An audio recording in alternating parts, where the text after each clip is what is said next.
You're not cold. You're just done. Being controlled. You've been called distant, cold, disconnected. Why?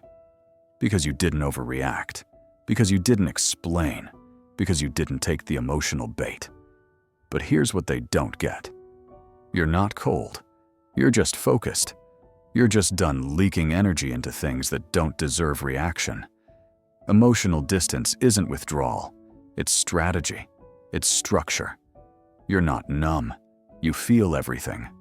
But you don't move for everything. Because not every emotion needs expression. Not every trigger deserves response. Not every person gets access to your nervous system. Cold mind isn't about shutting down. It's about creating space between stimulus and response. So the moment doesn't run you.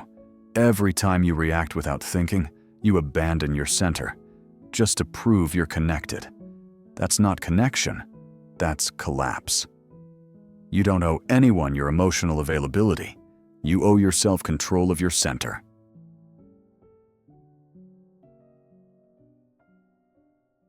They want your reaction, because that's how they know they still have you. You were trained to react, not to think, not to pause, to react. Because in most environments, emotion equals engagement. Cry equals you care. Yell equals you're passionate. Chase, you're invested. And if you don't react, they say you're distant, cold, unavailable. But here's the truth. They don't want your connection. They want your confirmation. That you still feel what they want you to feel. That they can still trigger you. Your reactivity equals their proof of control. That's the hidden currency. In arguments, in guilt games, in why aren't you saying anything? They're not asking for clarity. They're asking for proof. Am I still inside your system? And the fastest way to prove it is to get emotional, to explain, to justify, to raise your voice. Once you do, they know you're still plugged in. This isn't just manipulation, it's emotional conditioning. Because from childhood you were told, speak up when you're hurt, react when something's unfair, say something, otherwise you don't care. So silence became threatening, distance became offensive, stillness became dangerous. Not because it is, but because it breaks the loop that others depend on to feel like they still matter to you. Cold mind sees through it. We don't react to prove presence. We don't speak to reassure. We observe first. We respond by design, not pressure.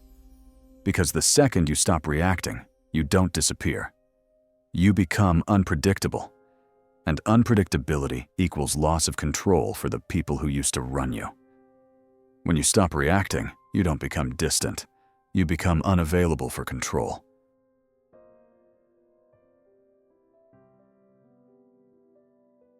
You're not reacting to them. You're reacting to the fear of disconnection. You think you're reacting because you care, that your emotion means connection, that your urgency proves presence. But it doesn't. You're not reacting to them. You're reacting to the feeling of being left out the second things go quiet. Someone pulls away, and your nervous system flares like it's under threat.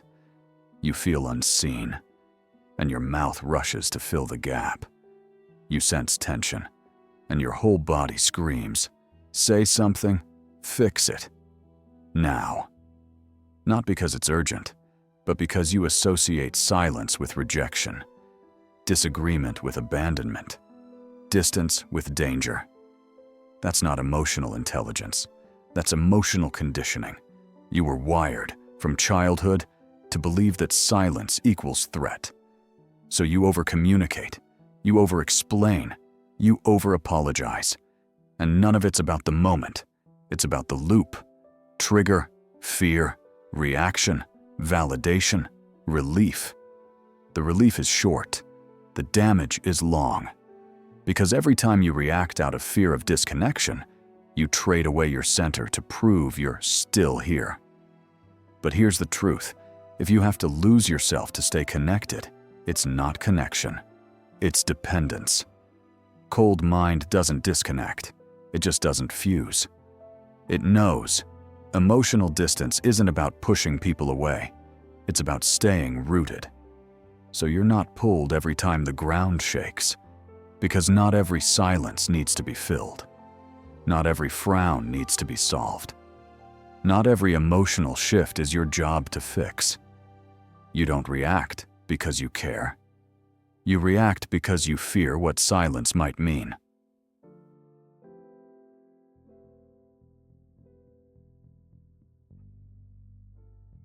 Three cold strategies to keep emotional distance.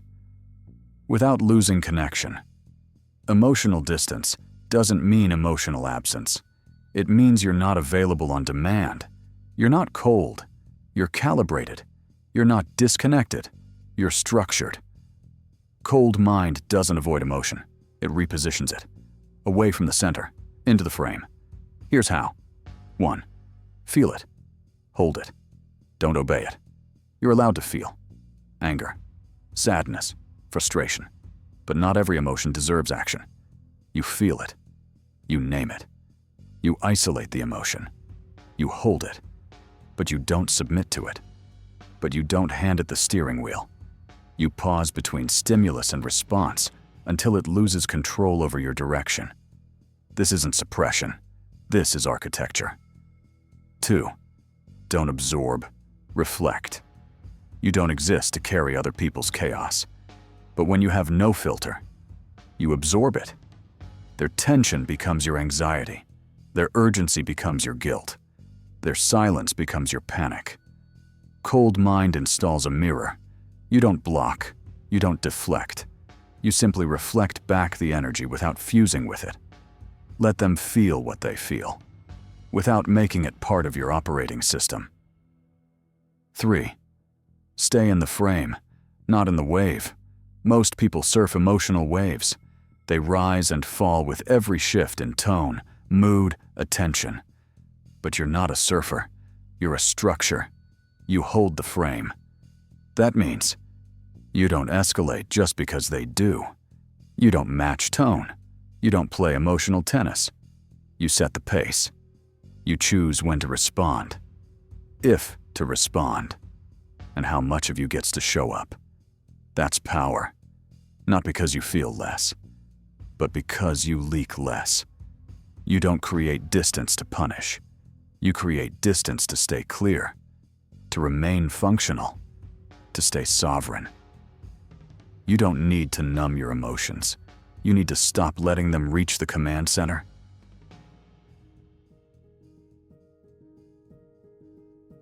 He didn't react, and that's why he took control. The conversation was heated, tension in the room, voices rising, accusations flying. Everyone expected him to crack, to defend himself, to get emotional, to fight back. He didn't. He didn't argue. He didn't flinch. He didn't explain. He just paused, looked around, and said nothing. That pause, it wasn't passive. It was precision. While the others were swimming in emotion, he was still centered, unshaken. Because he wasn't trying to win the moment. He was holding the structure. And in holding it, the dynamic flipped. The louder they got, the more grounded he appeared. The more they chased his reaction, the more they exposed their need. It became obvious he wasn't out of control.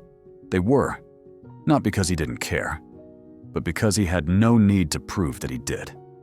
He knew, the more you defend yourself emotionally, the more power you give away. So he let the silence stretch, let the noise unfold.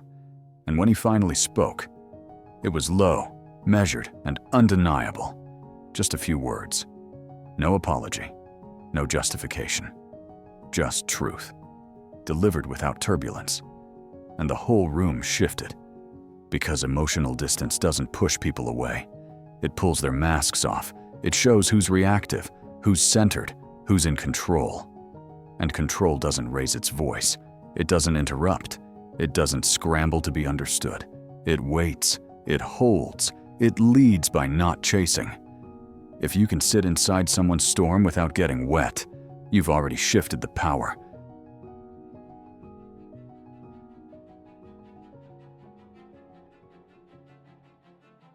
Final message.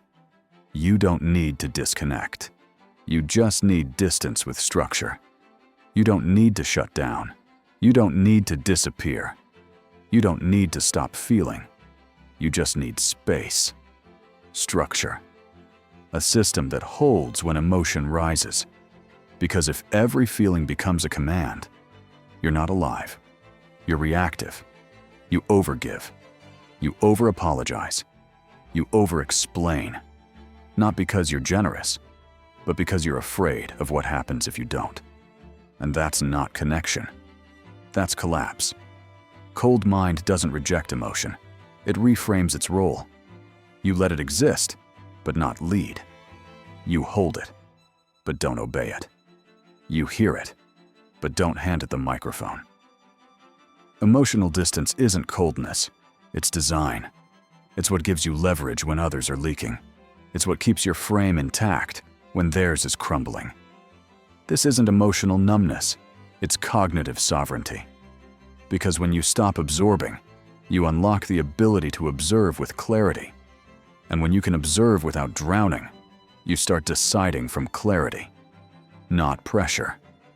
That's strategic emotional distance, not escape, but structure.